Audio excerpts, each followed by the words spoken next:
The Dallas Cowboys have the #1 overall pick. They're followed by the Panthers, Texans, Bengals, Cardinals. That's a quick look at the top 10. Returning from last season is Chad Hutchinson at quarterback. He threw for over 2,600 yards passing, 14 touchdowns, but was picked off 18 times. They threw the ball a lot. They threw it almost 500 times. He was sacked 45 times. So the more you throw it, the more opportunities they have to sack you. But rushing, I'm not sure who the starting running back was, but Handbrake returns with 401 yards and a couple of touchdowns. They're probably going to be looking at a running back. They got 2 veteran receivers returning. The Rocket over 1,100 yards and the 7 touchdowns, along with Joey Galloway. They're probably going to pick up a receiver somewhere in this draft because these guys are up in age. Yeah, they're both up in their 30s, so they definitely gonna pick up a younger receiver. Nobody #1 overall unless you got a game changer out there. On the old line, you got some promise, but they gave up a lot of sacks. Garmin went to the Pro Bowl. 75 pancakes, but 15 sacks allowed. Same thing with the center. He gave up 14. I like this Page's numbers. Solomon Page, he only gave up 6 sacks. Still had a lot of pancakes. He went to the Pro Bowl. The defense have some pieces to it, so I like the defense. Coakley, they won't be looking to replace him. 111 tackles, 4 straight fumbles, had 10 sacks. Yeah, LeRoy Glover at D tackle, 84 tackles, 3 sacks. They got Darren Woodson at safety. He is up in age now. They definitely need somebody to replace him because he's on the decline. But you can't get nobody #1 overall unless you got somebody really elite out there, like a Sean Taylor type. That win, he's going to be there. 81 tackles. Roy Williams is going to be there.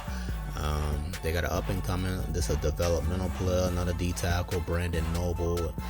If he stays on the team, he's going to develop pretty nicely. He got 87 tackle, 87 strength. Nothing crazy right now, but with time, he can become a solid player. So the defense got some pieces. Greg Ellis, 36 tackles on the season. He has 7 sacks. He's 85 overall. Now kicker, they need to replace the kicker. Somewhere in that draft, they got to replace him. 62% is not good at all. I could imagine he lost them a few games. Tony Dixon's nothing good on kick return. He did bring one to the house, but he averaged about 20 yards a return. That's pretty much a touchback. And the same thing on punt return, 14 yards for Swinton. Nothing crazy going on now. Their total offense, they was ranked 23rd in the league, 28 in passing, 14th in rushing. Defense was 17th. They was 21st against the pass and 12th against the rush. They was 9th in sacks. They had 49 sacks. So that's pretty good. And they had 17 interceptions on defense. So they got something to work with on defense. But I don't expect them to be going defense in this draft unless you got some freakish player out there. Now, with a #1 overall pick, you need a game changer. That's what you're looking for.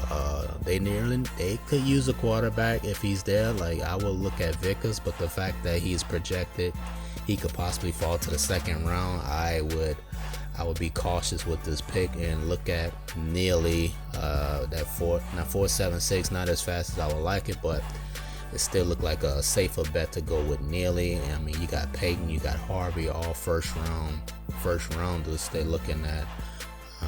Now, at the running back position, if they're going to keep on to Hutchinson, they're going to hold on to him. Michaels, look at that, 6'1", 228, runs a 4.29. That is freakish. You got some Adrian Peterson type ability right there. He didn't have as good as a shuttle as the other backs, but he did have the highest vertical out of all the backs. Now, bench press, that's a little concerning. Like 7 reps, like damn. 7 reps, he is one of the weakest running backs in there. They have another back in there who has 7 reps also, but still look on paper, 6'1", 228. If you're going to develop somebody, go ahead and develop him. I mean, go ahead and grab him if you're going to go that route, but they're probably going to be looking at quarterback anyway. Receiver, I didn't see a game changer at receiver. The receivers didn't look great. Same thing with tight ends, not a game changer.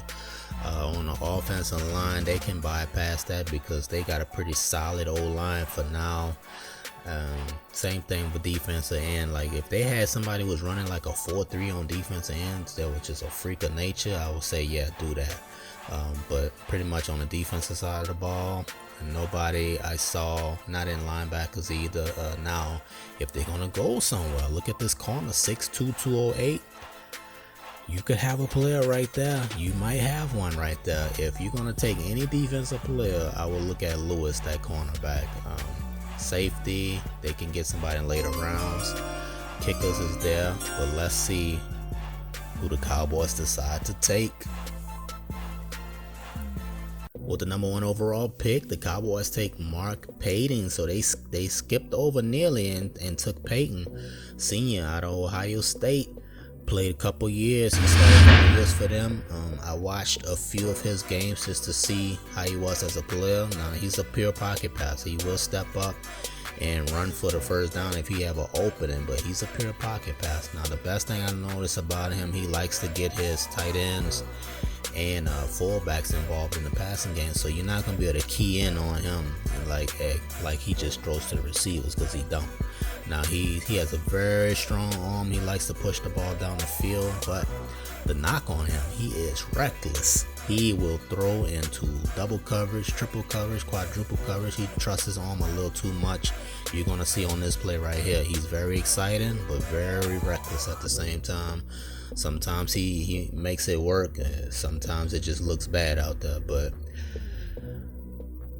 is he a game changer? I don't know. He has the arm. I mean, like I say, he's reckless, so he's gonna sell some tickets. I tell you that much. He's gonna sell some tickets. The boy exciting, but he does some wild stuff on the field. Mark Payton, number 1 overall. They got their running back Spence in the 2nd round. They picked up a corner, a tight end. They addressed the kicker. They got a receiver and a left tackle. So the pieces that they needed, they added. Unlike our last draft that we did. Now look at Payton. He coming in at 80 overall, at 98 throwing power. He has a cannon. 84 accuracy. He's going to get a lot better in that area as long as he just stay on the field and keep working. But injury rating, that's pretty bad. That injury rating is bad because he's going to get hit a lot. They gave up a lot of sacks last season, so if he getting hit a lot, he might not even stay on the field. But it'd be interesting to see what they do with him. But you would not believe what happened though. Jerry Jones decides, well, we're not going to sign him. The number 1 overall pick is sitting in free agency, unsigned. They kept Hutchinson. They have a couple veteran quarterbacks they signed behind him, Rob Johnson and Charlie Batch. They didn't sign the quarterback. That makes no sense at all.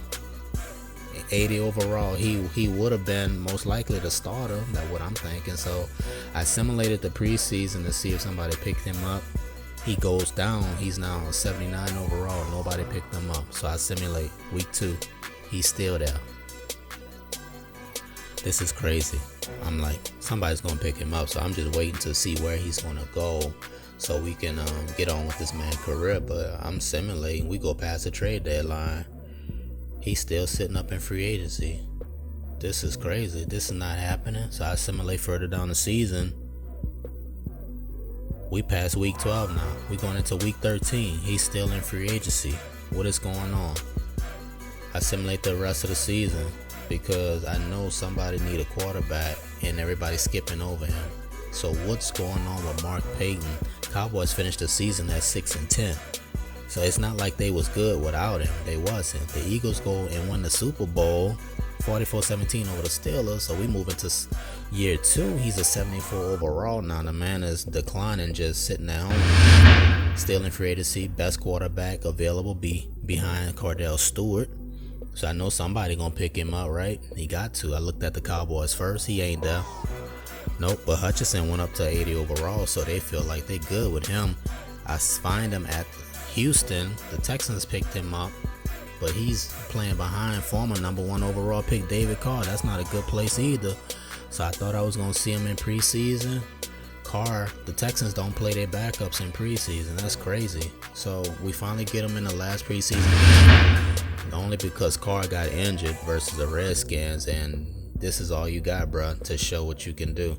Payton, nice throw down the field. He got the arm, I know that. Got him inside the 5 there, and then things just kind of went south from now. They had the miscommunication now. The play broke down.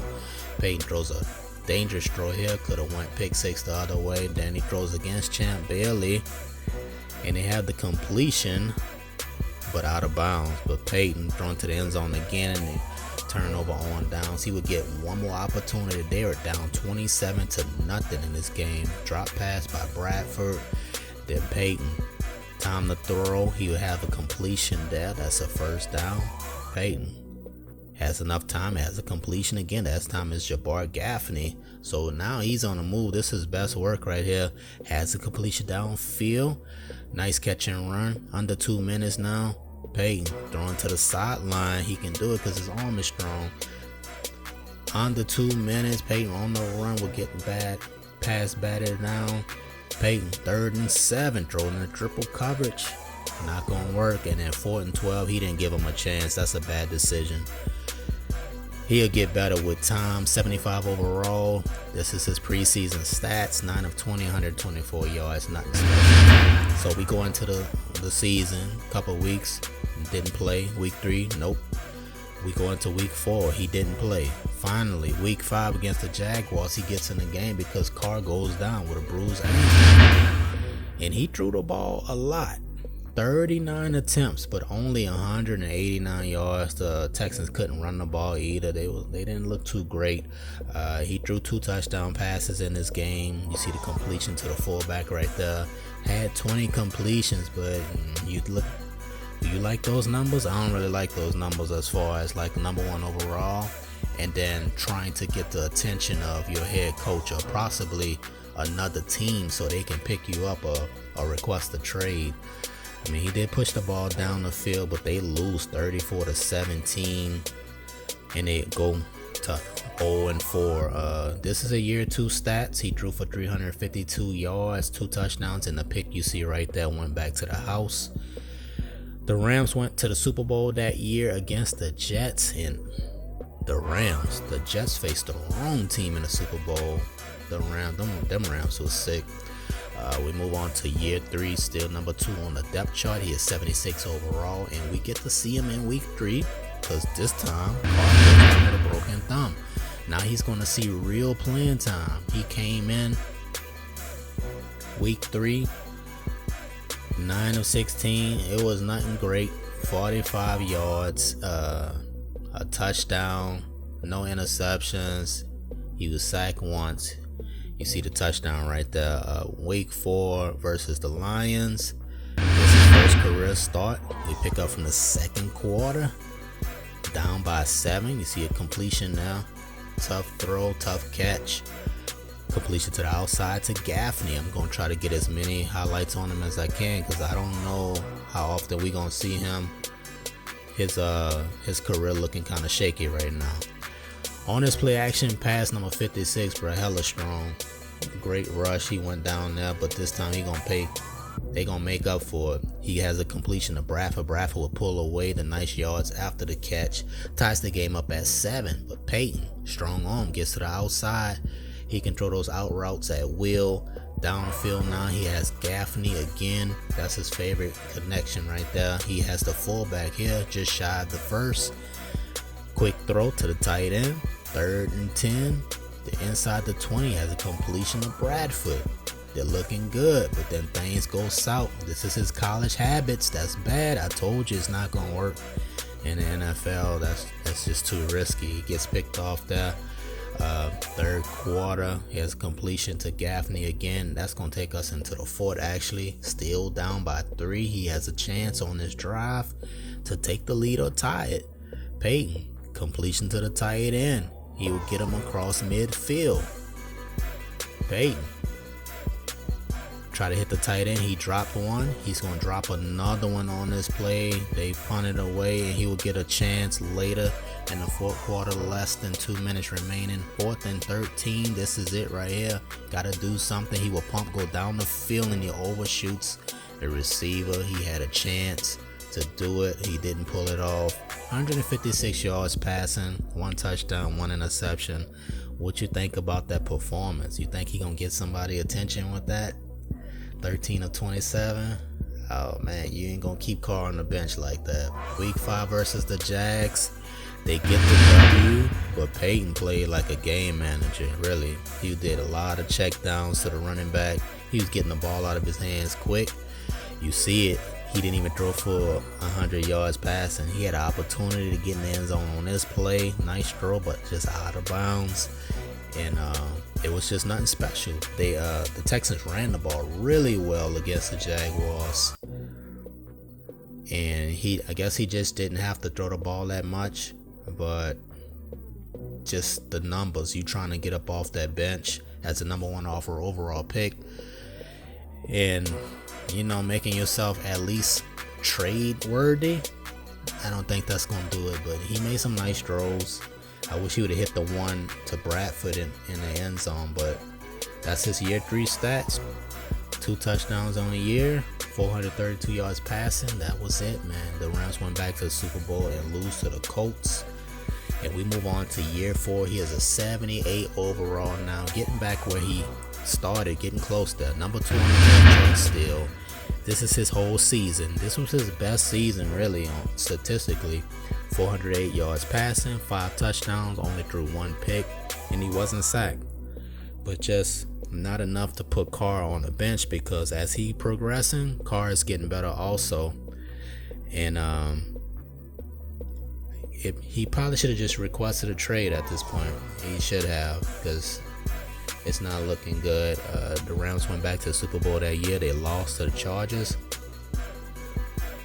And we move on to year 5. He is 77 overall, so he's trending down now. And he's number 3 on the depth chart because they signed rookie Joe Burrow. Not the Burrow we know, rookie out of Colorado. Another strong arm quarterback. Not very accurate. He's pretty much the same when Payton came out of Ohio State.